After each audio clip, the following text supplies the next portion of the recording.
would do it for sure. That would do it. All right, Greg, can you hear us now? Give us a thumbs up or what have you there. It always helps to make sure you actually have the mics connected. Yeah, and it really does too. Otherwise, we're going off like speaker phones and okay, you're good now. Sweet. Appreciate it. Thanks, Greg. Good looking out, buddy. And let's go ahead. And once again, folks, if you are watching this during our live stream, this is a live stream, so feel free to jump into the chat there. Let us know where you're watching from. And obviously, AJ just wants to know your favorite color, so let him know. And if it's not red, I don't want to hear it. Go Utes. All right, so let's go ahead and hit one of the comments here. We do have an early comment there from Greg Hawkins. I'm totally okay with skipping the Tokyo recap series if you guys are. Sure, 2 games in baseball that's happened so far, and we can skip them. Why not? We got some baseball to talk about, and some of it actually has nothing to do with the Tokyo series, so we'll definitely get into that. But we'll talk a little bit about that a little bit later. We do have some college football we want to talk about, as well as Utah Hockey Club, Utah Jazz have been in the news a little bit here, and we'll go from there. Yep, I'm ready. Does that work for you? I was born ready. All right. Once again, folks, this is a live stream, so please feel free to jump in, chime in, and let us know what you're thinking on what we're discussing, and obviously, just chat and say hi. We'd love to chat with you. So let's go ahead and jump into the podcast here. What? You ready to go? Yep. All right. Hello, Internet. Welcome to the show. Thank you for joining us. Should the Utah football team have a spring game, or should it stay an exhibition? For the Utah Hockey Club may have just been given away their name. Let's talk about it. The Utah Jazz are issued a $100,000 fine for tanking. What do we think? In Major League Baseball, the Tokyo series is in the bag. What are our reactions? All that and more. My name is Darren. That is AJ, and this is the DNA Sports Recap. Roll the intro.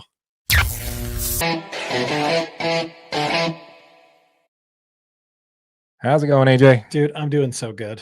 I'm so good. Awesome. I'm ready. It's a beautiful day outside. A little chilly, but it's going to be okay. Yeah, everything's going to be great. We actually have 70-degree weather coming around next week. That's kind of crazy considering it was snowing like crazy on Monday. Yeah, ridiculous. But before we get into the show, let's go ahead and do a pre-show cheers. Yep. It usually comes before the intro, but there we go. That's cheers fine. to you. Cheers to you guys.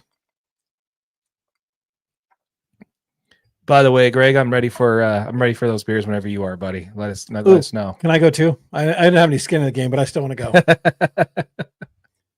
Absolutely, man. We got to invite AJ. Yeah, I would appreciate it. Yeah. I mean, I just don't really want to be left out. So. Yeah, you pick the spot, Greg. I'll let you pick the spot for sure, and we'll get into that a little bit later on in the episode there when we talk Major League Baseball.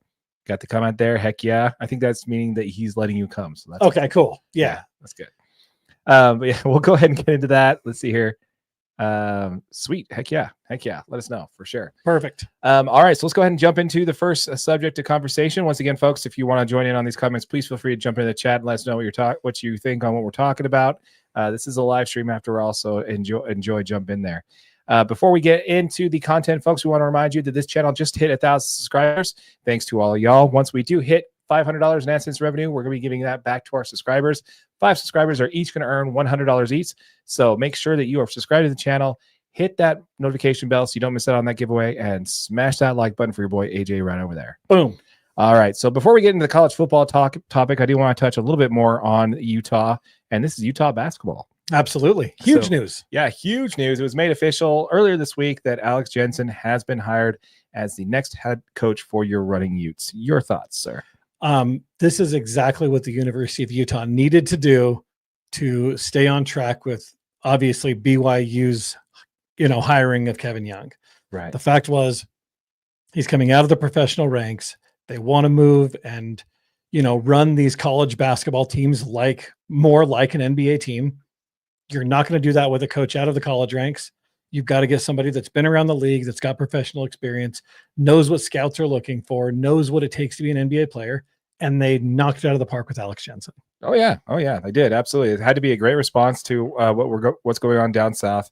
And yeah, it's definitely the way to go. Especially in this one and done era, it kind of seems like that this is just the college game is just going to be a prep league for the NBA. Absolutely. So you want to make sure that you're organizing your program around that. So 100% agree, man. Great hire. Looking forward to it. Looking forward to Utah basketball being relevant again. Yeah. It's been too long. It needs, they need to come back to relevancy. They did a great job. This is, you know what I mean? Like, we're going to go into this transfer portal season. And I think we can make some huge moves and hopefully get some players back into this program that kind of revitalizes it and puts them back in the realm of college basketball. Yeah. I definitely don't want to take any away from good old number 27, former Utah Jazz player Rudy Gobert. But if you were to ask Rudy who was the key in developing his talent as far as making him a future Hall of Famer, Alex Jensen was a big piece of that when he was 100%. Yep. So, yeah. Super excited, man. Glad to have you around a little bit back in the state of Utah, Alex Jensen. So, yeah, we're excited about it. Yep. All right, let's go ahead and move on and talk a little bit about your Utah college football team, Utah Utes. Go Utes. We were about a month out from the Forever 22 game. Yep. As it has become to be known as formerly also the Red and White game, is also as some people call it. Yeah. Basically where the team plays each other with Whittingham on the field, standing behind everybody. Yeah, literally directly on the field with the headset on. Yeah, it's great. It's great. If you haven't been to that game, you definitely should check it out. Prices went up this year. Did you see that? I did. I got tickets to it. Yeah, it's $10 for the bench seats, $20 for the back seats, and I think $50 for the premium seats or something like that. Yeah. So yeah, man, that's. Yeah, I think I got like the $20 seats. So we've got chair back seats, like 40-yard line. Nice. So, nice. Yeah, it should be fun. Nice. Thanks for the invite. Appreciate it. Yeah, you're welcome. Anyway, so back to when it comes to the Forever 22 game, it's going to be on Saturday, April 19th. So with the transfer portal opening on March 24th and going through April 22nd, the meaning of this game has kind of come up to be a little bit different because the portal is going to be open for even 3 days after the game is over. Players can jump ship, go elsewhere, make commitments elsewhere. So some schools have actually canceled their spring ball game altogether. Yeah. And some have gone a completely different route to have some kind of way to engage with the fans. While Utah hasn't said anything official about it yet, Coach Witt had stated in interviews that it's definitely something there that's in discussion up there on the Hill. What are your thoughts on this? I mean, I see his point. I think the game has become, with the transfer portal, just every player in the league right now is so wishy-washy. It's who's going to pay him more. It's you don't have the same culture in college football as you once had, where these players are committed to this team and it's all about playing for a coach or playing for a program. That day is just gone. And unfortunately, with that being done, things like this and this game are just very likely to go along with it. Yeah. So we have had some kind of discussion on this previously that this might be the route that the University of Utah may cancel it. However, there was some suggestions done by another Big 12 opponent for the University of Utah, which would be Colorado. Yeah, Deion Sanders, Mr. Coach Prime himself. Yep, had a suggestion. You want to break down this suggestion? Yeah. So he pretty much suggested that he wants to change their spring football game by bringing in another team to pretty much run like a full-blown scrimmage, very similar to NFL preseason games, right? Like that's kind of how the NFL does it. You bring in a team, you guys play each other. And Sanders just kind of, in his interviews just said that he thinks it would make the game more competitive, more beneficial for fans and teams. And pretty much instead of the typical intra-squad scrimmage that most teams are doing. I mean, he even had the Syracuse head coach Syracuse head coach Fran Brown, went onto social media and responded to him saying like, yeah, we'll come to Boulder for 3 days if you want to join in on that. Heck yeah. So like a combined practice. Yeah. So that's exactly how the NFL teams do it, right? They actually practice together, like on opposite sides of the field for a couple of days. And then in the third day they get together and they play a game. Mm-hmm. So I think it's a great point. I think that is a much better idea. I think it's a great way to encourage fans to come out, because if you can get an early look at getting your team on the field, and don't get me wrong, you're not going to see your starters play the whole game. They're going to play, one or two sets of plays and sets of downs. And then it's going to be pretty much onto the backups. And you're going to see, guys get different opportunities and stuff. But this is a great idea. Yeah, I mean, that's kind of my thought exactly. Like my thoughts on why this would be a good idea. As far as an exhibition game against somebody, even in your own conference, maybe even a rival. Can you Yeah. imagine how that would play out? And it wouldn't even need to. I don't even think your starters or people that you know are going to start for your squad that fall would even be in the game. They'd be on the sidelines. They'd be cheering them on. This could literally be your third and fourth string non-scholarship players, etc. That don't have a really, they're really looking for a way to showcase their talent in front of a couple of teams. Yeah. And and if you got to get a chance to televise this is an opportunity for those people to get some eyeballs on them. Yeah. And really kind of earn their spot on a team. So there would be a competitive level that would jump up. And yeah, you don't really kick. It's not your first string guys, but you don't want those players going head to head in a spring ball game and get hurt and then not be available for fall. So I think something like this, where you don't even have your main players in there, you just have everybody that's going to be potentially a contributor. I think this would be a brilliant way to do it. A perfect showcase. And I think you'd get a ton of effort out of it, purely because you're going to have guys, like you said, that are, especially if that transfer portal is open 3 days after that. Yeah. Right? Yeah. If this thing's publicized, or you get, like you're going to have eyeballs on the game. And if you can go out there and show out, you could get a chance on your own team. You could move up a depth chart by showing out in one of these games against, whether it be a conference opponent or, a low, or like an FBS school, Mhm. whoever you come to play against, right? The fact is you're going to have an opportunity. This would make that game really fun to go to. Yeah. Because it would actually look like it means something, right? Actually have them gear up and actually bring out the referees and go through the whole thing, rather than just, like you've been to the red and white game. It's just going through the motions of a football game. It's not necessarily like there's no flags, there's no, so Right. I think I would love to see it. I don't know. I mean, if you brought BYU in to play Utah, I don't know if that one happens, because there's a lot of bad blood. Yeah. Right. Well, Like that one's pretty rough, but I don't if you know. could get somebody like, one of these future Pac-12 teams, I mean, Utah State. Yeah. Yeah, for sure. Just have bringing these teams in. And I don't know. I think on the BYU Utah side, I think they'd all know it's just a spring scrimmage.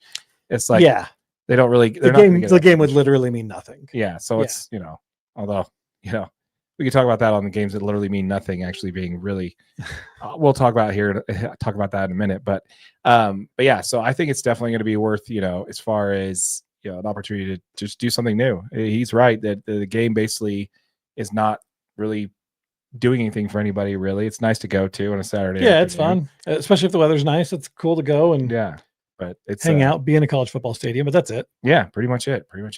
There's another comment here. We got a comment from Joshua Bryant saying it would be great prep for possible NFL play. Yeah, absolutely. Yeah, I mean, it's, NFL play is a bit out there for these players who are going to be third and fourth string. I doubt anybody who thinks they're going to make it in the NFL wants to risk it, but I definitely think that players that have potential to make the NFL could be seen in these games. Yeah, sure. And I think it's a great opportunity to see for these players to see how teams run. You know what I mean? The joint practices, and then on that third day you play a game and that kind of stuff. Yeah, I mean, it's great setup for, some of those players that could potentially be on an NFL roster someday.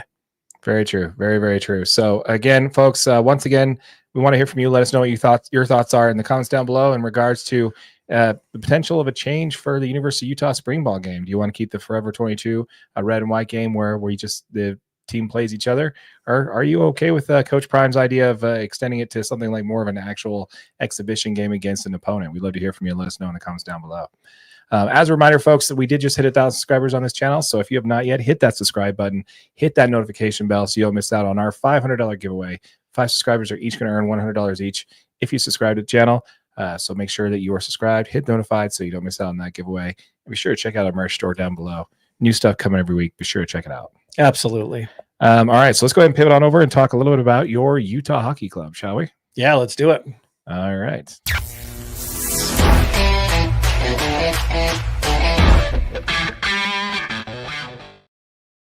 All right, so the first story you want to kick off on this one would be in regards to. I'm late. It's my first time. Right on time. Nailed it.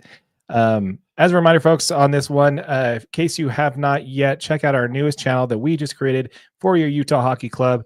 Utah Hockey DNA. This is a channel specifically made for our Utah Hockey Club content. If you're watching this on our main channel, DNA Sports Recap, a link to that channel will be in the description below. Utah Hockey DNA will be where all of our content for this Utah Hockey Club will be. So be sure to check it out. Hit that subscribe button, hit that notification bell on this one as well, and smash that like button as always for your boy AJ. Run over there. Boom. All right. So the first conversation we want to have in regards to your Utah Hockey Club is a story that broke while we were off there. On March 9th, the NHLPA stated that Connor Ingram has been indefinitely placed on the Players Assistance Program.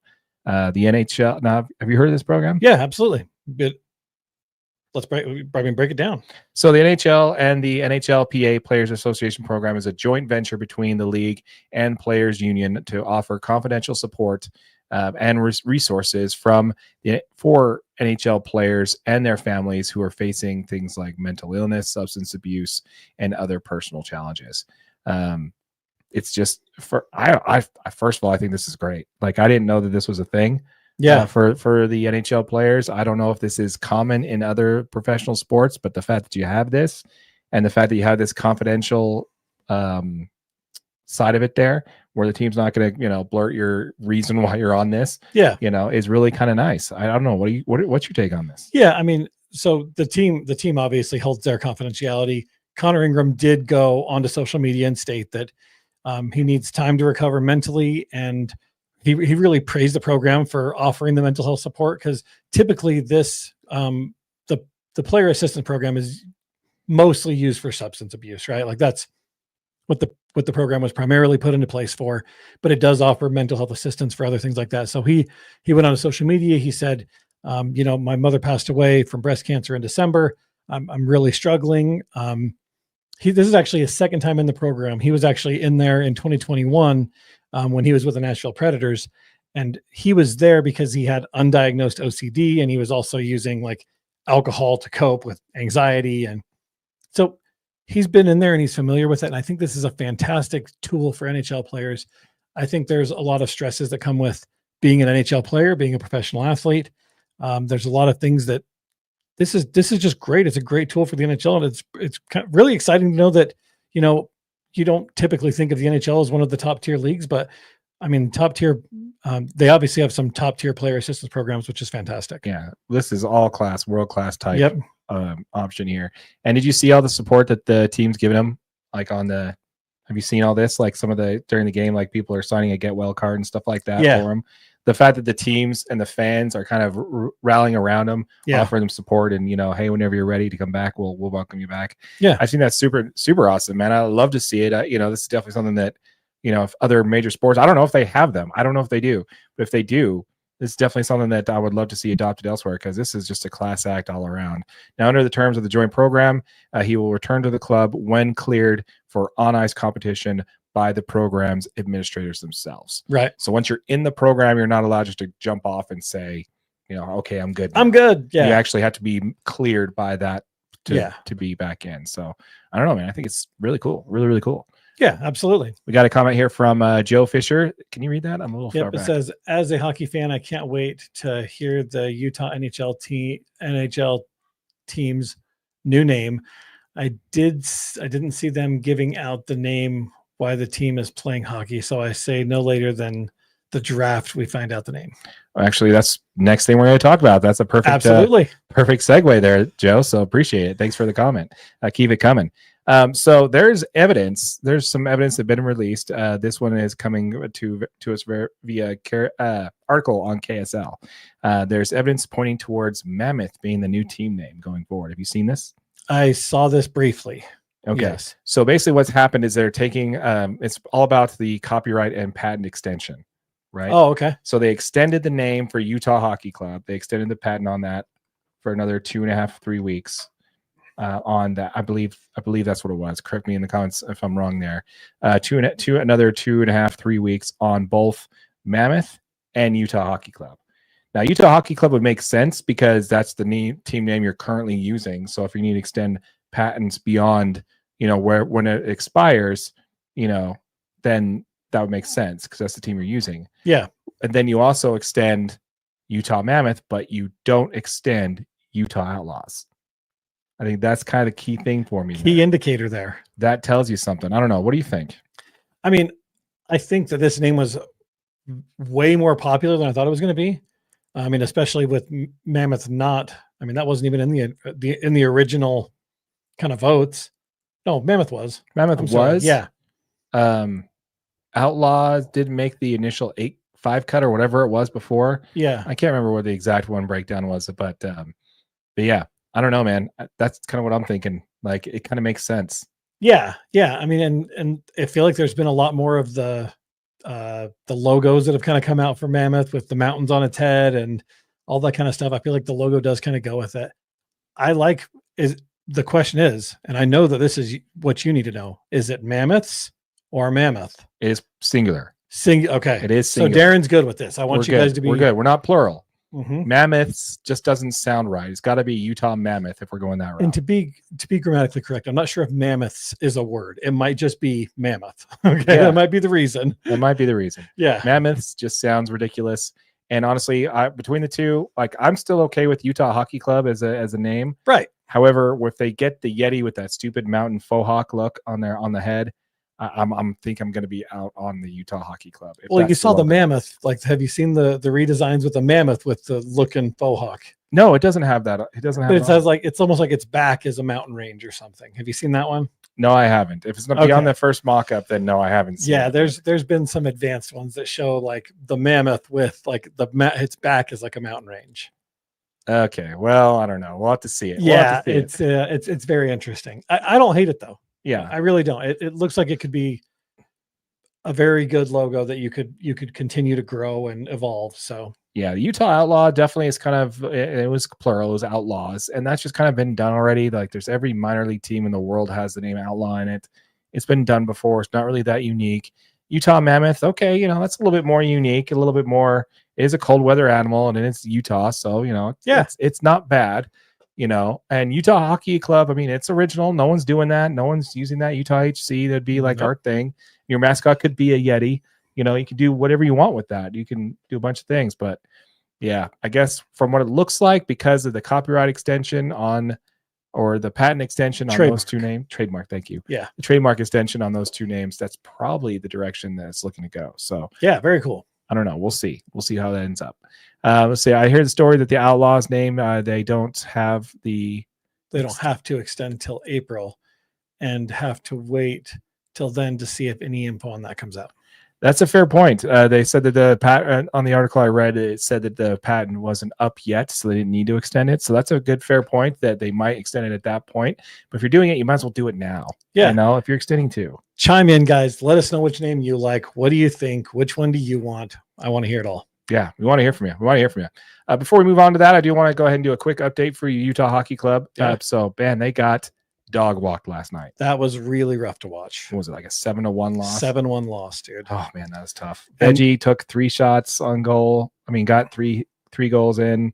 Then they put Stauber in, didn't they? Yeah, they pulled him, put Stauber in, which welcome to the NHL there. That's great. Yeah, I mean that's a really rough game to come into. Yeah, Coach Turney did say that it's not on either of them. We didn't do a good job to keep them out of our. Yeah, and the defense was really lackadaisical last night.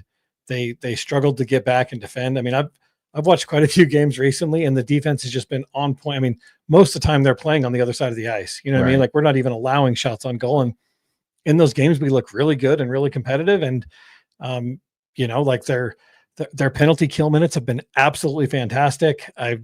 This team's looked really like so good in some of these moments.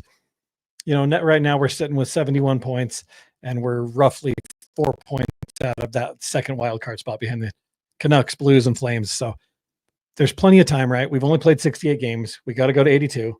Yeah. So, that's what I wanted to talk about. While it isn't impossible and stranger things have happened, but from what I've been hearing a lot from folks around the league that are a little bit more knowledgeable than I am, like the pre-interim and post hosts that join ESPN 700. Yeah. And they talked to them on the drive there. A 4-point deficit with only 14 games left is a lot to make up in the time already. Yeah.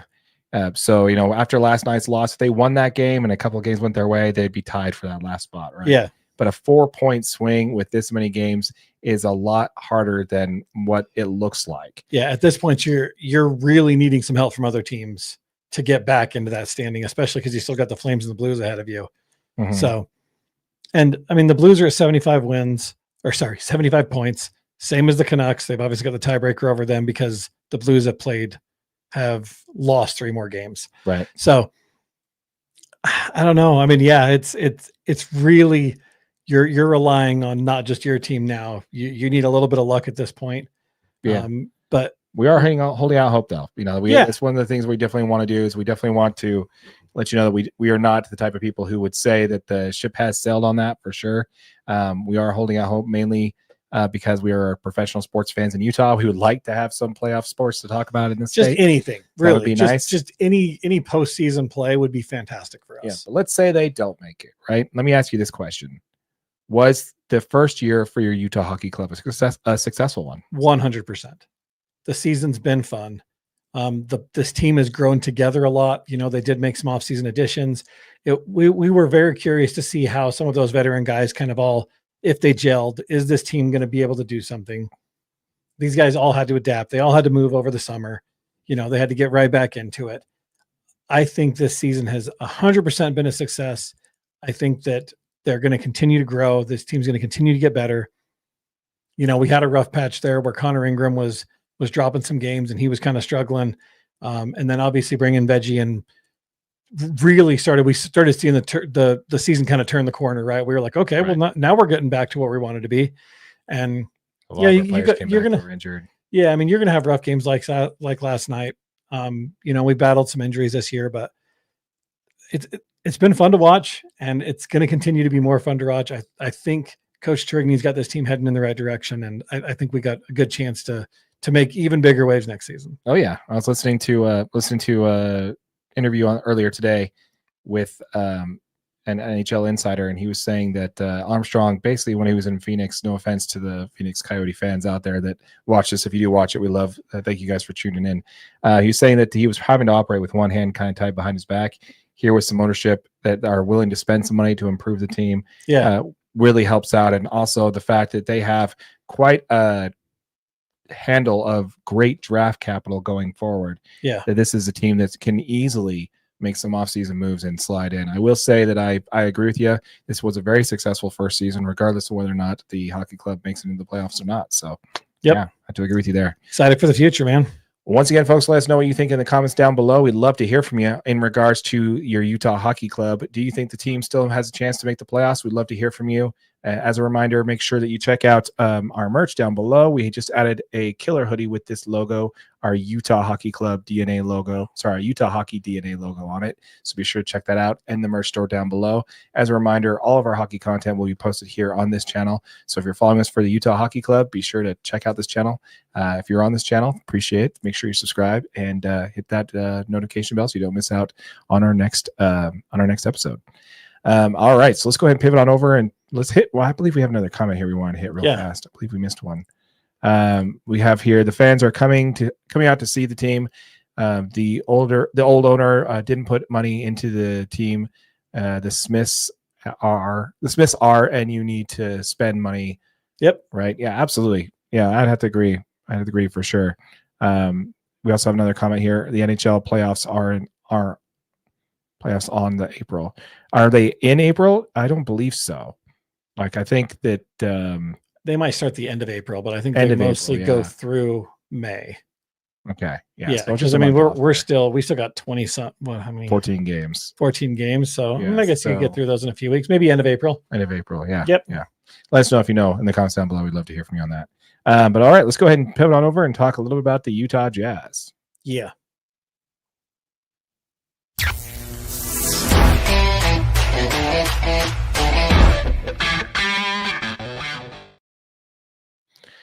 Once again, folks, before we get into the content, we wanted to tell you about Utah Jazz DNA. This is our channel specifically for your Utah Jazz. All of our content for your Utah Jazz will be placed here on Utah Jazz DNA. Be sure you're subscribed to the channel. Make sure you hit that notification bell. Once this channel hits 1,000 subscribers, we're going to be giving away one of those new Utah Jazz Road black jerseys. So be sure to check it out. We'd love to have you on board. So be sure to subscribe and smash that like button for your boy AJ right over there. Boom, make it happen. All right, so let's go ahead and get into our first topic here that we want to discuss, which was the Utah Jazz. The Utah Jazz were hit with $1,000 fine. $100,000. Sorry. Yeah. $100,000 fine for violating the player participation policy. Did you read this? I absolutely did. Yeah, this is great, man. According to the league, when the violation occurred when the Jazz failed to make player Lauri Markkanen available when Utah took on the Washington Wizards of all teams on March 5th, as well as some other recent games. What's your take on this? You know the best part about this whole thing?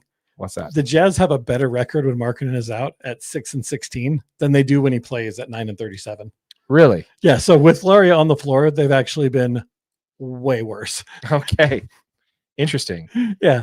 I mean, Markkanen's having obviously an off year. I mean, he hasn't played significantly less games though, because realistically he's missed like 22 games this season. But I mean, that's very similar to his 55 game total from last year. Right? Well, they also did this last year too. And yeah, I mean, you're right, but it felt like he was on the floor more last year than it did like he was on this year. Like it's felt like it's been pretty repetitively Lauri's out. You know what I mean? Yeah. So, this definitely was the first year where it definitely felt like they were, since the beginning of the year, they haven't tried. But I think at the beginning of last year, they did try a little bit more. And at the deadline, when they tried to make some moves to bring in some more talent. And then once they did, they just shut him down. They just basically, shut him down. And I think that's kind of what it talked about. Ken Pomeroy did an excellent interview when he talked about this. When he said, Spence Checketts of ESPN 700 said he feels like the Jazz are kind of being singled out here. 100%. Yeah. So, but this time he's like, it's about the excessive amount of time. It wasn't just about the excessive amount of time Markkanen has been missing lately. It was just the tip of the iceberg. The league has been paying attention to how the team aggressively engaged in tank behavior in the second half of the season for the last 3 years. And when they do these investigations, it happened to Dallas when they sidelined both Luka and Kyrie if they played that last game and won that last game, then they lost their draft pick. Yeah. So they intentionally sat them. So it's kind of similar to an investigation of that standpoint. At this point, they felt that they met the restrictions there, and the Jazz got hit with that $100,000 fine.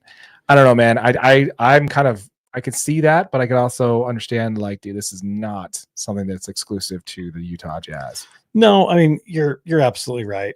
And the fact is every team tanks. Every team's, well, not every team. Okay? Third of the league. Yeah. Third of the league is trying. Yeah, I mean, right, but exactly. The fact is there is a third of the league right now that is actively trying to lose basketball games.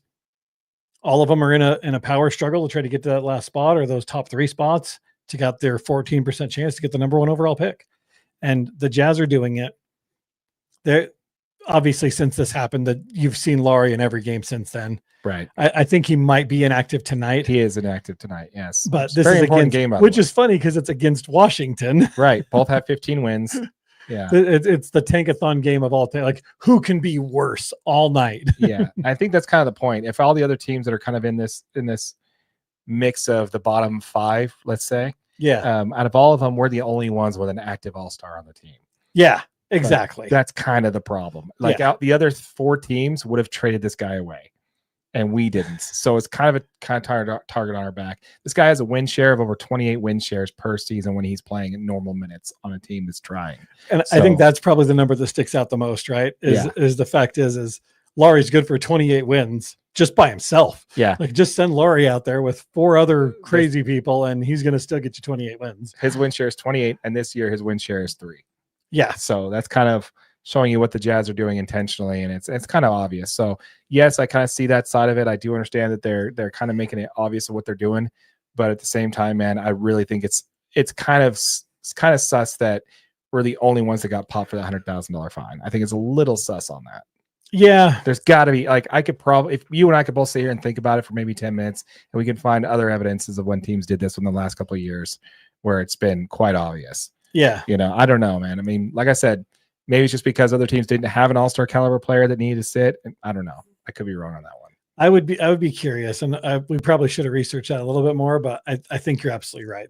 I guarantee there are some teams that have quote unquote all-stars that have sat them blatantly to lose basketball games. Yeah, it's been a bit ridiculous. It's been a bit ridiculous, and it's fine. It is what it is, and I'm pretty sure the Utah Jazz have no problem paying that $100,000 fine. Did you see what happens if they get hit for it again, though? It's like 250, $250,000 fine, and then it goes to $1 million. Yeah, and then $1.5 million. But as long as you don't lose your draft position, I don't think it matters to these teams. Would you pay $1 million to ensure you had a top 3 draft pick? Absolutely. Yeah, so I don't think that really does anything. Like, what are we actually doing to hurt these teams? I don't know. It doesn't make a whole lot of sense. They're just taking this $100,000 and handing out pay raises to referees. I mean, they're just like, here we go, more money. I'm not sure if that's where it goes. Most of the fines go to NBA charities, but yeah, who knows? Who knows? Pretty sure there's a tinfoil hat answer somewhere in there. Oh, guaranteed. Yeah.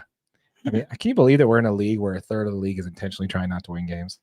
Like, it's just it's kind of gross. I think some of the problem some of the reason that this is so highlighted is because we're Jazz fans and we're in the middle of this right now. This happens every single year. You know what I mean? But for the past, we've been really lucky as Jazz fans because we've been competitive for so long. And the fact is we're right in the middle of the worst season the Jazz have ever had. Yeah, I can understand, but the whole rebuilding process, in Philly, I think that's when this really started, in my opinion. Some people push back and say, "Oh no, is when the Spurs tanked to make sure they got Tim Duncan." Yep. But it's, I guess you could go back and say it's a little further than that, but I don't know. I think it's been more prevalent that more teams are trying not to win lately. Yep. But anyway, we'd love to hear from you folks. Let us know what you think. Drop in the comments. Let us know on that for sure. Now, go Jazz. We have an article that came out by Sarah Todd of the Deseret News. The title of this one is "The State of the Utah Jazz Rebuild: A Timeline for Contention." We'll link to the article in the description down below so you guys can check it out. I felt like this article served us to chat a little bit about it. Yeah. So before I get to my usual glass half empty, knocked off the shelf by your annoying cat, why don't you go ahead and tell me what your takeaways were from this article, AJ? I mean, I think the big thing is fans want to know when this Jazz team is going to contend for a title, right? And as of right now, it's unclear to everybody's a Jazz fan when. I think it's unclear to the front office or if this is even going to happen, right? Because right now we're in our 3rd losing season. We did a complete roster overhaul, and I think as Jazz fans, we're starting to feel the tank fatigue. For sure. It's very important. It's starting to hurt because watching a team lose 50, 60, 70 games in a season is just really hard as a fan base. And the worst part of this is the front office can't just come out and say we're tanking. They're going to tell you that we're doing our best to win ball games and we're developing young talent. And But the fact is we all know what they're doing, and we've moved on. We shipped away a team that was really competitive, and it's really hard to keep looking to the next player every single year. Right, because what we've seen hasn't paid off yet. Exactly. We haven't seen that next player that's going to be the next Donovan Mitchell, the next Rudy Gobert on this team. That's kind of been one of the things that I want to talk about. There's a few things that were kind of the takeaways that I have on this one. The first one is going to be that they said basically the first 3 years were a teardown, and this is the first year of the rebuild cycle. I don't know if you took that. That's kind of one of my interpretations of what she said. Yeah. But on this one, and don't get me wrong, I think you did a great job on this article. That's why we're talking about it. Sarah, you did a fantastic job. Yeah. We're not knocking on you. What I'm talking about is how I'm taking from this. Now that's what you want to try and say when you completely miss the mark on their first 2 years of tanking. When you royally screw it up and you don't do it right. You've got to mold that so that it feels right. Yeah. That's kind of what I've always thought. I'm like, these guys should have tanked last year. They should have tanked the year before. They should have had Wemby on this team. They should have done a lot more to try and if you're going to be bad, be bad. Don't do this whole see what you got and then drop it all in the middle of the season. But there's been some indication, this article reminded me, there's been some indication this team may have simply have been doing that. Like they weren't trying to take this whole time and they were trying to do that. Like, why did they even bother trying to trade for Drew Holiday and DeJounte Murray if they were continuing to check?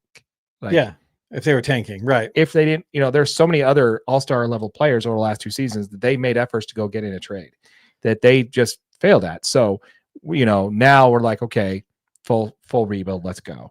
So that kind of gives me a little bit of pause on that mentality that maybe gives me a little bit of hope that this front office, is being competent in some things, because maybe that's what they were trying to do. They weren't expecting Laurie to be as good as he was. So they're like, okay, we're not gonna be able to tank right away. So let's just try and retool in the draft. If we don't do well by the All-Star break, if we look like we're gonna be a playoff team, let's make some trades. Yeah. And get in there. But I don't know. What do you think? I think you absolutely nailed it. I think the fact is I do not think when the Jazz moved all of those pieces for, when they moved Donovan and they moved Rudy, and getting Lauri Markkanen back was supposed to be, he was maybe a potential piece to this in the future. Lauri wasn't supposed to come in and become an all-star the first season he's here. Right. He wasn't supposed to go off. And all of a sudden you've got this 7-foot guy that can shoot the ball. And you're like, this guy could actually be a centerpiece to what we actually have to build around. Like, he has a skill set that is very unique that we can put pieces around him. And as we add pieces around him, we can actually make him better. Mm-hmm. And I don't think the Jazz were expecting that. And I think you nailed it. I think that's exactly what it was, is they just didn't see it coming. And it took him a year to kind of, okay, well, maybe we try to add some pieces to him first before we just tear this whole thing. Like, we already tore it down, but like, maybe we try to add some pieces before we just go full tank mode. Right. And they tried that, and they're like, okay, no, that's not going to be enough. Like, those pieces weren't quite enough for us to be bad enough, and we're not going to be good enough. Like, we don't want to be a fringe team. So they're like, okay, jump it at the trade deadline. Right. And then we went into it last year, and it was the same thing, right? It was like, yeah, I mean, we were worse for longer last year, but it wasn't a tank season, kind of like this one's felt like, where it was like right out the gate, everyone was on board with, let's lose every single game. Let's go 0-82 if we can, and guarantee a first round pick. Right. Or a first overall pick, right. Not just a first round. We got plenty of those. But so I think, but the goal in all this has also been to try to develop Laurie and also develop some of these young players and see what they have.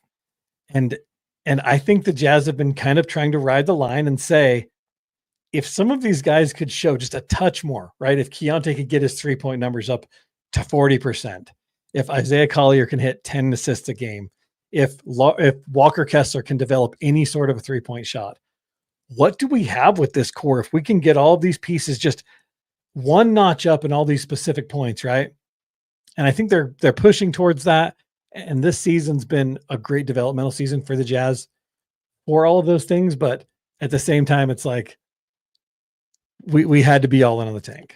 Right. So the next part about that I wanted to touch on was the part of the article where she goes into the fact that the Jazz probably want to be bad next year too, because they have, again, some great talent coming out of the next draft. Obviously, the AJ DeBanza is going to be coming out of the next draft class. You also have Boozer's kid, Cameron Boozer. Yep, is going to be a top 3 pick, and there's another kid that I'm forgetting of, Darren Peterson. Darren Peterson, that's right. Yep, he's also going to be the next. You got another great bunch of players that could be coming out of this one, and I just don't know how. And the part that on this article that bothers me is that she's 100% right on this one.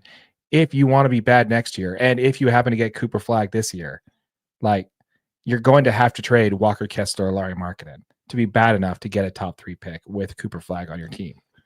If you have Cooper Flagg, Lauri Markkanen, and Walker Kessler, first of all, that's a great front line. You have a couple of guards that know what they're doing in the back, and that's a great starting 5.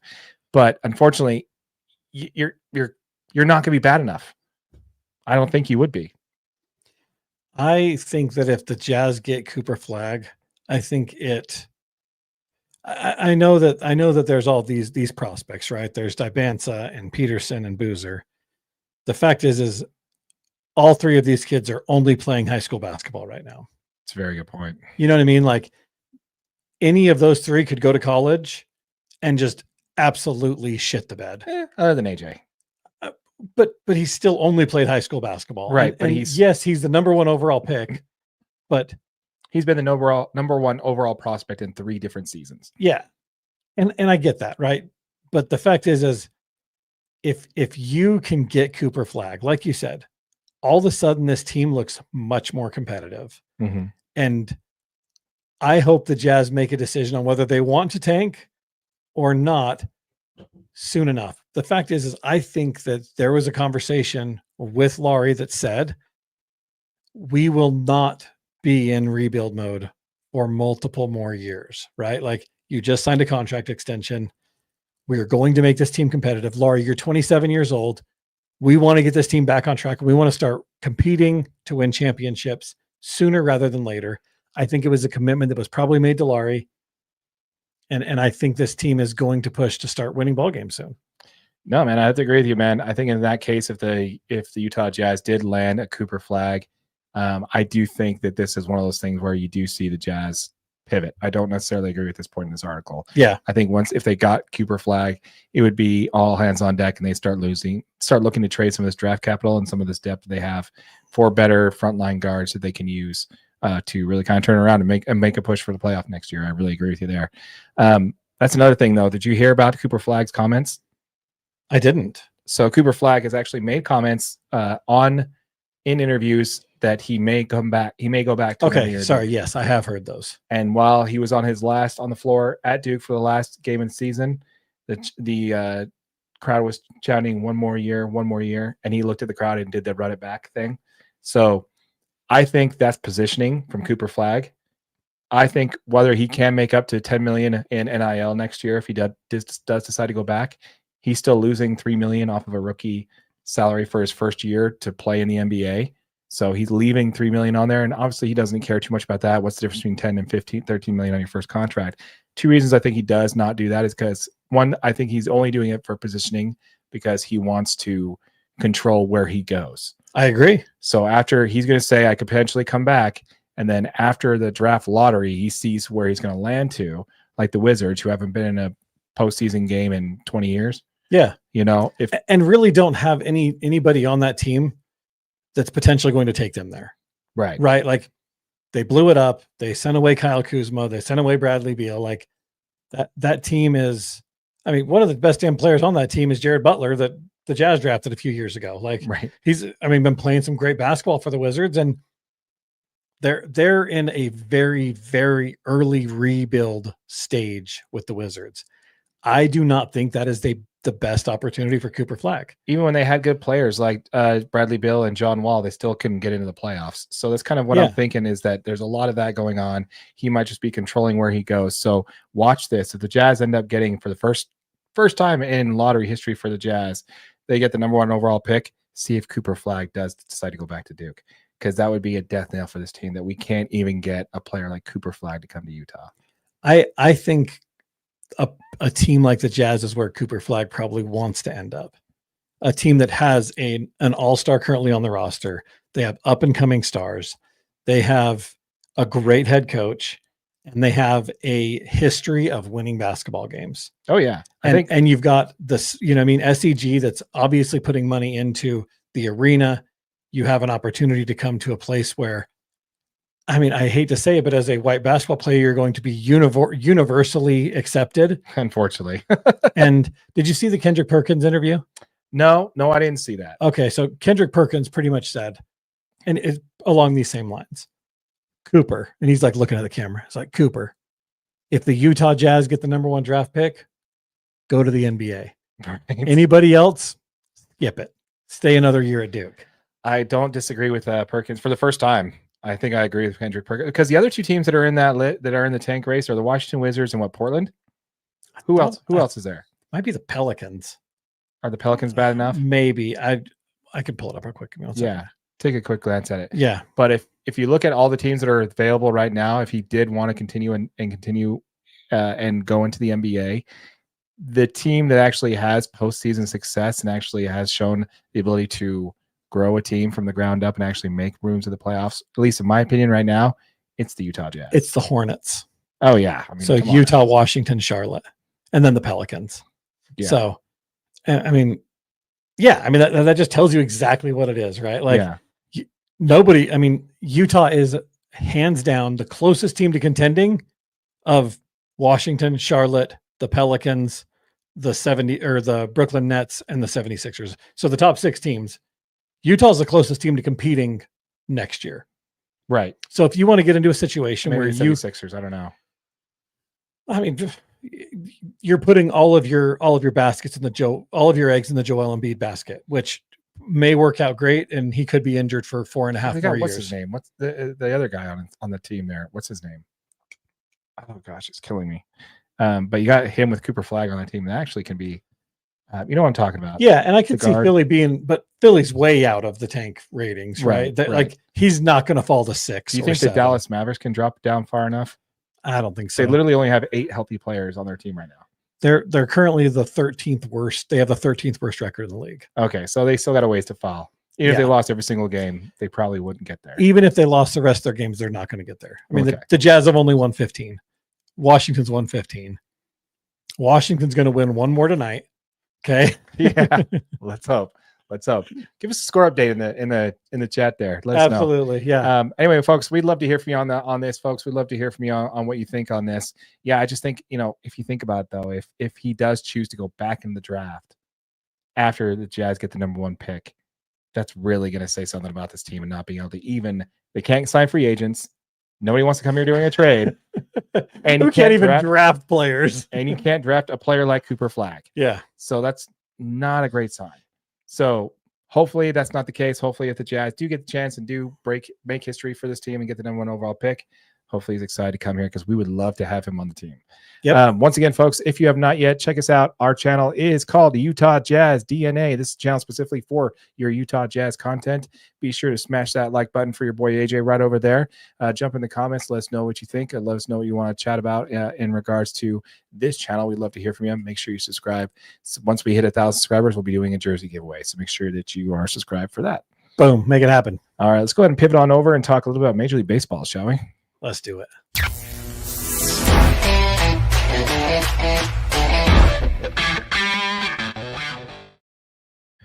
All right, man. So we've got baseball, man. We got games to count. It's happened over the last couple of days. Sorry, I wanted that green like a baseball field is. I like it. You know what I mean? Like that was kind of what I was going for there. But then I clicked it on yellow, so that didn't actually work. It's all good. It kind of looked green with the yellow on a blue. It kind of made it green. Greenish. Yeah. Green-esque. Yes. But yeah, anyway, folks, so we've had games that matter in Tokyo. The Dodgers and the Cubs played in the Tokyo Dome. So again, this was something that went over in Japan. We got our first comment in regards to baseball content. Baseball. Yes, Greg, absolutely. And we're definitely going to talk about the series. And I want to get more into it from a Cubs perspective. So sorry, per Greg, we're actually skipping the Tokyo series. Oh, that's right. He didn't want to talk about it, but I kind of want to get his. Yeah, we need your take on this, Greg. So we're kind of need you to suffer through it for me. Okay? Yeah. So humor him. Yes. So the first 2 games that matter, the 2 games that count, happened over the last 2 days in Japan, in Tokyo, in the Tokyo Dome. Game 1, we had Yoshinobu Yamanomo versus Shota Imanaga. Yeah. Did you see this game? I did, and Imanaga played fantastic. I mean, the dude threw lights out. Yeah, 5 solid innings. For the Yoshinobu Yamamoto pitched 5 solid innings for the reigning world champs. That's right, world champs Dodgers, in the win of 4-1 win against the home team Cubs, which that's what I want to talk about, Greg. So a little hint there. But Imanaga, man, 4 no-hit innings. 4. That's insane. And unfortunately for the Cubs, as soon as they pulled Imanaga out, it just absolutely, they got exploited as soon as, Ben Brown came in and just kind of showed his inexperience, made some mistakes. And, tell me if you heard this before. The Dodgers offense comes alive in the 5th inning. Yeah. You have this Dodgers team that, yes, they have a ton of star power, but the fact is that, they won this one by just purely grinding them down. Right. They're deep and they're patient, and they were just waiting for somebody to get out there that they could kind of tee off on. And unfortunately, Ben Brown happened to be the guy in that first game. Yeah. And I think to Greg Hawkins' comment right here, he has the comment there where it says Ben Brown is not good yet. Right. Yeah. And we'll definitely comment about the home team thing. I definitely want to get into that because there's a whole bunch that I want to address there. But yeah, so obviously after that, the Dodgers did come alive in the 5th inning, scoring 3 runs off of Ben Brown, give some credit though to John Birdie. Give him some credit on that one for airmailing that throw on that double play ball. He just airmailed it to the 3rd row. Yeah. And John Birdie, remember him? Yankee legend, John Birdie. You remember John Birdie, right? I don't know who John Birdie is. Okay, so Do you remember when the Dodgers won the World Series and they kind of said how the reason why they won is because they were able to take advantage of things they knew the Yankees were going to do? Oh yeah. Yeah. So John Birdie came out and said it was disrespectful that that the Dodgers players talked about that in interviews and mentioned it in podcasts and stuff like that. He felt that was disrespectful. And you and I both kind of had the who? Like, yeah, he was on that team. He was on the Yankees and we never saw him. Like, never took the field. Yeah. So we're like, okay, dude, like, whatever. You didn't even take the field, man. Like, just let it go. Just let it go. Yeah. But anyway, so I thought that was pretty funny that the Dodgers got the lead from John Birdie airmailing a ball into the third row. So he's a great player, though. The Cubs should be happy to have him. He'll be pretty good. But Tanner Scott got the save in this one. And the Dodgers, on the route there, they did give up. The Dodgers bullpen didn't give up a hit from the third to the eighth inning with Banda, Kasperius, and Trannon all locking it down there. Ohtani was 2 for 5 with a double. So the game one was great, man. Imanaga definitely threw and showed that he was between the two. Honestly, between him and Yamamoto, he definitely looked like the better pitcher that game. Yeah, Imanaga is the real deal, man. That splitter that the splitter that he throws, right? I mean, I feel like he can just right back over the corners. I watched a couple of Cubs game last year, and I was just like, this dude is for real. Mm-hmm. So yeah, we'll definitely get into game two here. So we'll talk about that. So game two is Roki Sasaki. First of all, there were 4 starters from Japan in the game before in game one, both game starters, like the starting pitchers. You also had Ohtani, and you also had can't remember I know who you're talking about too. Oh gosh, Greg, help us out here. Roki Sasaki got his first strikeout off of him, and it's just clearing my head right here. But anyway, in game two, we had Roki Sasaki versus Justin Steele. The Cubs actually out-hit LA on this one, 8-7, but the Dodgers were also victorious in this one, winning 6-3. Sasaki pitched 3 innings, walked 5, and struck out 3. The kid was pumping 100-plus heaters in the first inning. His splitter was absolutely nasty. You got rookie pitcher Jack Dreyer and vets Louis Garcia. And Sasaki also gave up a run. All 3 of those pitchers gave up a run. But from there, the Dodgers closed it out with Knack, Yates, and Vesia all having scoreless innings.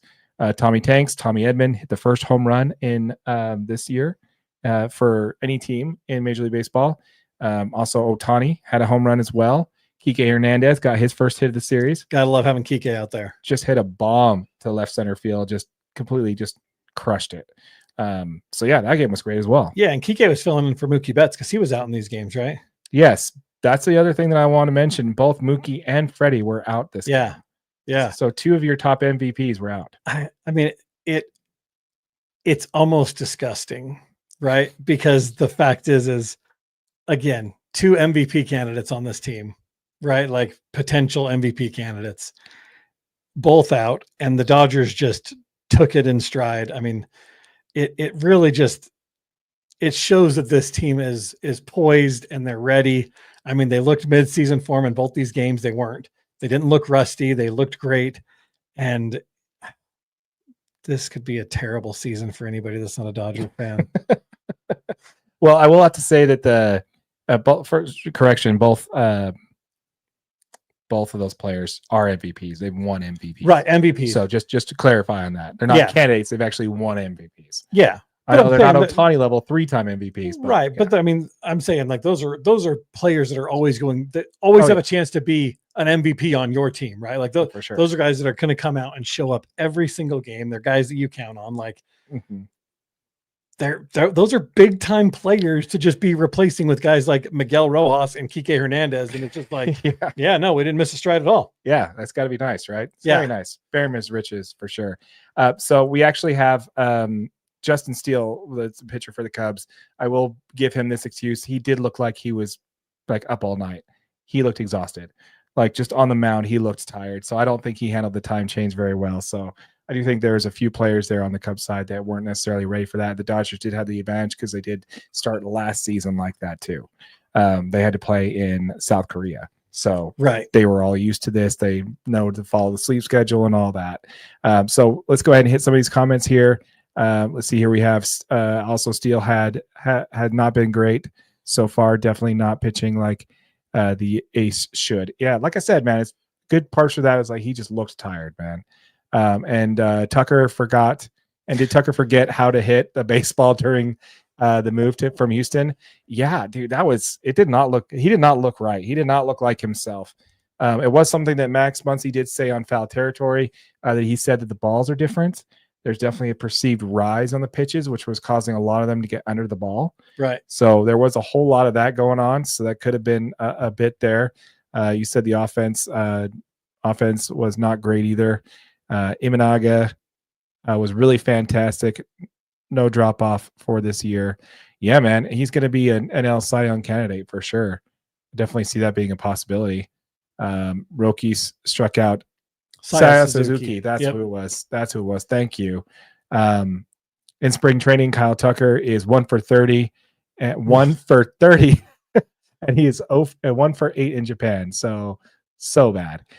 Yeah, but you also got to remember Mookie Betts was 0 for 18 in spring training the year he won his MVP. So just keep that in mind. There's, these spring training games don't matter. Darren's calling Kyle Tucker to MVP right now.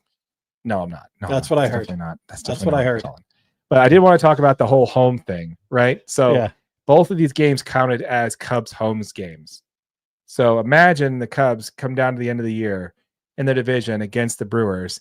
They've got 87 wins, and the Brewers have 88 wins, and they lose the division. And because the NL East and the NL West are stacked, they don't get a wild card spot. Why wouldn't they just make one team the home in each one of them? Well, the problem is that the Dodgers had to do this 2 years in a row. So last year they had to do. I feel like you'd still split it. Well, I think that's why the Dodgers didn't want to split, because they had to do this last year. Yeah, they had to do it 2 years in a row, and no other team's been asked to do it 2 years in a row. So they were probably just like, okay, because we're making you do this, let's just make them both road games for you. But the problem is you went to this game, and when Shohei Ohtani stepped on deck, the place would go nuts. That place was easily a home field advantage for the Dodgers when you're talking about the crowd being involved in it. This was so far this was more of a Dodger home game than South Korea was. Yeah. South Korea was a big one. But this one in Japan, where the Dodgers practically own that market, I think it was a little unfair for the Cubs. I got to say, as a Cubs fan, I'd be a little PO'd. A little bent that was a home game for the other team. That both of those games were your home games. Oh, yeah, sorry. Your home games. And the other team definitely had a lot more fans there. And it's not about that. It's not necessarily about the fans, but, they did have the last ups. So the Cubs did have the advantage of being the home team. They got last ups, stuff like that. But yeah, man, if at the end of it, I would be a little bent. I don't know. Greg, let me know. What do you think about that? Don't put that evil on me. Is that what that comment is? Yeah, don't put that evil on me. That's great. I like it. Anyway, I don't know. What do you think, man? Do you think it's a little wrong for them to be getting on the? I mean, if you are asking teams to travel like 5 time zones away, and you know what I mean, especially to have the Dodgers do it, because I'm sure that game made ridiculous money for Major League Baseball in the Japanese market, and it wouldn't have done that if the Dodgers weren't there. Right. So I get it. And I mean, if you're the Dodgers and that's your only negotiating point is we don't want to take these as home games, even though they might feel like home games. What are you going to do? That's true. I mean, we also have 3 Japanese players, so it's kind of it's kind of a moot point there. Well, and 3-star Japanese players. I mean, it's not like they're just buried on the backside of the roster, right? Like, right. You've got guys that you're using in rotation positions. You've got the best baseball player on the planet. Like, it's 2 stars everybody else wanted. It's just a little bit different, right? For sure. Fewer games at Wrigley Field, more difficult to win the division now, and we were wearing our road uniforms despite being the home team. Yeah, that's a good point. Yeah, it makes sense objectively for scheduling purposes, but it stings as a fan. Yep. Yeah, for sure, man. Like I said, if this comes down to it, you're 2 or 1 games out of winning your division, and you can look back to this as being, one of those games where at Wrigley, or you got one more game at Wrigley. It could have been a little different. Yeah. Yeah. You got one more game at Wrigley because of it. I don't know. I did want to touch a little bit about this because we talked about it earlier in a different episode. The ABS system, the automatic ball strike system. So it took 1 pitch in this series for me to already be like, We need that back. Yeah. The very first pitch was a fastball that was 2 inches out of the strike zone to Shohei Ohtani that the umpire called a strike. It was clearly out of the strike zone. And when I'm watching the game, right? I'm not watching it live because I'm not that big of a nut, It's like 3 a.m. Yeah, it's 3 o'clock in the morning. When I was watching the replay of the game, when I walk up, I'm just like, I did this. I'm like, hey, let's get that. Let's do that. But no ABS. That's not legal. Not in the game. It took me 1 pitch for that to be missed already. We are already missing this when it comes to baseball. At least that's my take. I don't know. After watching it, I mean, there are definitely several pitches that were definitely missed in this game. And I'm just like, ooh, if they would have had their challenge on that. Like, I don't know, man. The fact that they brought it in and they're letting it go so quickly for something that was so beloved. We talked about this in a previous episode. I already miss it, dude. 2 games into the season, I already miss it. I mean, the fact is like, I think the players are probably missing it way worse. I mean, I think it's really nice because it's pretty crazy to see how accurate players are at knowing whether it's a ball or a strike. I mean, we're talking less than a quarter of an inch. Some of these guys know. I mean, and yeah, there's probably some gamble, but I think that as a professional baseball player, you have that good of an idea if a ball's inside or outside or over the plate, right? Like, and you can't discredit that with the ABS system. Oh yeah. Did you see, to your point there, did you see Jazz Chisholm's challenge? Absolutely. This was hilarious. Did you see that? So it was a 3-2 count. The pitch threw it and he called it a strike to strike him out. And he immediately goes, nope, tapped on the head, starts walking to first, threw his bat and started walking to first because he knew. And it's just like, oh, he better make sure he's right. But it was 2 inches off the plate. It was way off. Yeah. Yeah. And Jazz had 0 questions about it. Yeah. He's like, there's no way that was a strike. Yeah. And I'm surprised the ump didn't throw him out of the game for that. But I really like the fact, I mean, I like the little bit of drama that it adds. And I think it holds umpires accountable. Like we said in previous episodes, the fact is this replay system, it makes everybody a little bit more conscious of what's actually going on, right? Like you don't got to rely on him. I feel like it holds up even just the batters more accountable. You know what I mean? Like, hey, pay a little bit more attention because if that thing was really inside or that thing was really high, you got a chance. Yeah. You know what I mean? Like, don't just, you don't got to just buy off on whatever he says. Like, and I love the umpire accountability. I think it's going to make umpires call the games a little bit tighter. And I don't know, man. I think it's so good for the game of baseball. I think that I know, I mean, I don't think obviously he can implement it mid-season, but if there's any way, Rob Manfred, I'm sure you're watching this. Yep.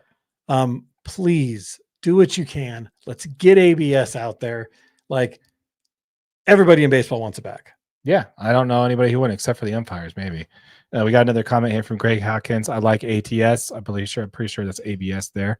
It's a smart way to improve the game. Yeah. I think the only time that he made a unilateral move or wasn't tested out in the minor leagues was the 7-inning doubleheaders. That was widely not liked when they did that. And then we aired our grievances on it and then went away. They're not doing that anymore because what's his name? Bumgarner had a no-hitter 7th inning and people didn't say it didn't count. But I mean, the pitch clock, they only did that in the minors for 1 year, right? No, it was been in the minors for several years, like 5 years. Or sorry, in the preseason games. They only did it for 1 year in major league preseason games, and then they introduced it the next year. Yes. Or the same year. No, next year. Next year. Okay. Yeah. So that's kind of like what I'm thinking, like, okay, and he's made so many good changes. Rob Manfred has. Yeah. We're doing way too much complimenting of Rob Manfred in this episode. So absolutely. Don't watch this, Rob Manfred. Throw salt over our shoulder or something. But when it comes to that, like he's done so many good rule changes with the pitch clock, the bigger bases, the engagement rule, a way to speed up the game there and doing some different things that really help out the team. I think the ABS system is a winner all around. I'd love to see it. Now we just need the golden bat rule. Golden bat rule. That'd be great. Check out a previous episode. Yeah, we'll link it down in the comments down below. You definitely would like it. We're pretty sure you haven't seen it based off the views. Yeah, like I think 4 people watched it and they loved it. Yeah, and all 4 people that watched it thought it was a great video. Yeah, we watched it twice each, so we know we loved it. And I loved the whole video because I edited it. All right, the last subject we wanted to bring up today was still talking about Major League Baseball. Which is going to be the Rays. Now, Arity plays their first game next Thursday, with the exception of the Rays and the Rockies, because There's going to be weather issues because they're playing in an open air stadium in Florida, which is going to be great for any team playing on the West Coast for the next 2.5 months. Enjoy that one. But yeah, so the Rays are actually this continuing saga of the ownership and where they have a home. This team is homeless right now. They're playing in a 1-year solution where they're playing in Steinbrenner Field, the Yankees spring training facility. Right. And then, they're going back and forth. Well, since we've last chatted, have you broken down the updates on this? Yeah, I've seen a little bit on this. So okay. at least four groups have expressed interest. Before the interest of buying it. Oh, did you hear what went down? Maybe. So the Rays officially have stepped away because they had until March 30th to accept, because basically they were going to build that new ballpark. Oh, okay. Yeah, absolutely. So because they had to rebuild, put money towards the Trop before that would be able to be built. They wanted more money. So the Rays backed away from the deal that St. Pete did. And St. Pete said, hey, you have a deadline of March 30th. Yeah, to make a decision on whether you're investing in a field in St. Pete. Yeah, you're either in or out on this. Yeah. And so, but then they officially made the statement that they are out. They pulled themselves out of it. They're not doing that. That's what happened first. Then we started hearing about the rest of the things there. So about the ownership. Go ahead. Yeah, so at least 4 groups have expressed interest in buying the Tampa Bay Rays. And it's really starting to tell that it's really starting to look like there's pressure on Stuart Sternberg. Mm-hmm. Yeah, really to sell this team. So there's a couple of local groups that have shown interest. I mean, it makes you think that there's probably a lot going on behind the scenes at this point, right? Because the fact is you're going to get all of your financing in line and all of these things before you can make any kind of a formal offer. And keep in mind, the Rays are worth an estimated $1.25 billion for that franchise. So there's a lot of big time players in this. I mean, former owners, former managing partners from other MLB teams. There's some local teams, and it's just the MLB has got to be pressuring this guy. Yeah. And he keeps publicly saying that they're not for sale. Right. But the fact is you don't got a stadium. You don't want to build a stadium. What is your plan for this team? Yeah, I think the first mistake they made was not updating the stadium, and that roof was way past its expiration date before it got blown up by a hurricane. And I hear like, it's act of God, a freak of nature that roof. No, that thing's had tears in it for years, and you knew it was past its life, and you chose not to spend the money to replace it because you were going to be moving into potentially St. Pete for a different stadium in the next 3 or 4 seasons. Yeah, absolutely. You made the mistake to not do it correctly, and you blew it. That was the first mistake. Then the next mistake was, not getting the deal done in St. Pete, wish-washing on that when the hurricane did hit. And now you got the MLB pressuring you to sell the team, and MLB has come out and said, we are committed to having the Rays in the Tampa Bay area. Yep. So they are going to be pressuring this team to sell it to another team owner that would be keeping it in the Tampa Bay area, whether it be in St. Pete or in the Tampa Bay district area on the other side of the bridge, where it should be. Honestly, if you call yourself the Tampa Bay Rays, you should be in Tampa Bay, not in St. Pete. But then you also got the Orlando Dreamers that are trying to get involved on this and try to offer more for it to try and move them up to Orlando, which would be a better market for this baseball team. But when it comes to that, I think MLB wants them to stay in Tampa Bay, so they're going to force them to sell to the team that wants to keep them in Tampa Bay. Problem is that team has to have the money ready for this ahead of time. You can't just say, "Oh yeah, we'll buy the team," and then not have a stadium. I think that's what MLB is really kind of being. It's crazy. I heard there's an ownership group in Utah that's looking to buy a Major League Baseball team. Have you heard that? I've heard that, and I've heard they've got a site shovel ready. Can have a stadium up in 3 years. And I think there's been a rumor that they already have $1 billion in public money ready to go for it. And they've also already got a minor league baseball stadium that they could use for however long until they build the Major League Baseball stadium, and a whole development plan around it. Yeah, it was built specifically for that purpose. Specifically for that purpose. Wow. I don't know. Maybe we're breaking news here. Yeah, I think so. Breaking a story. Let us know your guys' thoughts on it. If you've heard anything on this team in Utah. Yeah, I don't think that the Major League Baseball is going to let them move all the way here to Salt Lake Right. City. They're probably going to keep them on the East Coast. If it's not in Tampa Bay, it would be Orlando before it be Utah. But I really love that because it makes Utah still the front runner to get the team on the West Coast when they do expand to 32 teams. So anyway, that's the ongoing saga there with the Rays. We'd love to hear from you folks. Let us know what your thoughts are in the comments down below. What are your thoughts when it comes to, first of all, the first 2 games in Major League Baseball? What do you think about the Tokyo series? Did you miss the ABS system in those 2 games? Were you hoping they would be something you get to see this year versus next? And also let us know what your thoughts are on the continued Tampa Bay Rays. Sorry, the Rays, because they don't have a home anymore. The Rays. The Rays continued saga when it comes to where they're going to play. 2 homeless teams in Major League Baseball. So sad. Both playing in minor league stadiums. So sad. What happens if those 2 teams made the playoffs? You find something else because you're not going to play want to sell every single ticket you can, and you're not going to put them in a 20,000 seat arena. Did you hear the sad thing is that the season opener for the Rays, those games haven't sold out yet? Well, why would you want to go to the New York Yankees spring training games? Well, that's the point. It's like half the seats and still not sold out yet. Yeah. Every other, it's sad. Anyway, folks, we'd love to hear from you. Let us know what your thoughts are in the comments down below. As a reminder, folks, this team channel, whatever you want to call it. Before we get into that, let's jump into this. I think it comes down to SLC in Portland. Yeah, but Utah's more shell already. Portland does have some stuff going on. They do have an ownership group. They do have a site. They do have renderings, but I don't think they have the public money locked and ready to go. Not like Utah does. So I think they're a few steps ahead there. But I think you're right, Greg. As far as the 2 teams are possibly on their heels, Portland's definitely one of them. We can talk more about it over beers. Yeah, let's do that. Look forward to hearing that message for sure. But once again, folks, this channel did hit 1,000 subscribers. Thank you all for doing that. Once we hit $500 in AdSense revenue, we're going to be giving it back to you folks. So if you have not yet, smash that subscribe button, hit that notification bell so you don't miss out on that giveaway. 5 subscribers are each going to earn $100 each. And of course, smash that like button for your boy AJ right over there. Boom. If you're watching on YouTube on one of our short videos, just know this is available as a podcast wherever you get your audio. With all that said, my name is Darren. That is AJ, and this has been